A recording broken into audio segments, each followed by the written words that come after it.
महाप्रभुंक 12 मासरे 13 पर्व नीति नियम अनुजाई पालन करा जाइथाए। एथिमध्यरु विश्व प्रसिद्ध रथयात्रा पर्व विशिष्ट अटे। स्नान पूर्णिमा और रथयात्रा एही दुईटी गुरुत्वपूर्ण पर्व स्पंत पुराणर पुरुषोत्तम खंड चतुर्दश शताब्दी रे उल्लेख अछि।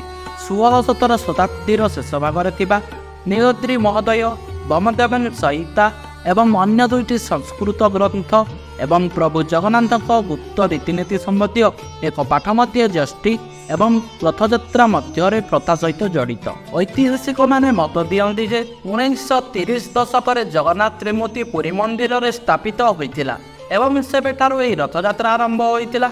विद्यमान प्रमाण आधार ऐतिहासिक माने युक्ति करती जे भगवान जगन्नाथ बलभद्र एवं सुभद्रा त्रिशक्ति पूर्वर पुरुषोत्तम एवं लक्ष्मी को पूजा करा जायतिला। तांको कहवा अनुसार बलभद्र शिव को प्रतिनिधित्व करती, सुभद्रा माँ दुर्गा को प्रतिनिधित्व करती एवं पुरुषोत्तम को महाप्रभु जगन्नाथ प्रतिनिधित्व करती। अनेक ऐतिहासिक कहते जे जगन्नाथ संस्कृति बौद्ध धर्म वैशिष्ट्य आसी एवं सेमानक मध्यरु रथयात्रा अन्यतम।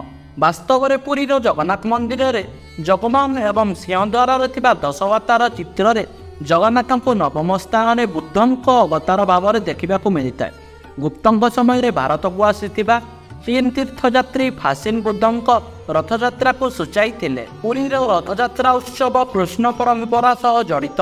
जगन्नाथ को कृष्णकर गोपगा मंत्र पूजा करा जाए एवं शारदा दास महाभारत मध्य जगन्नाथ को कृष्ण सह जड़ी थाए। रामानुज ठारू रामानंद कबीर और चैतन्य पर्यंत बहु भक्त साधु जगन्नाथ को कृष्ण विष्णु सह जड़ित करती। तेणु भगवान जगन्नाथ रथयात्रा भगवान कृष्ण सह जड़ित होगा आश्चर्यजनक नुहे। जदि यह भिडियोटी भल लगी थाए तेबे आम चैनल को निहाती भावे लाइक शेयर और सब्सक्राइब करने को भूलिए नहीं।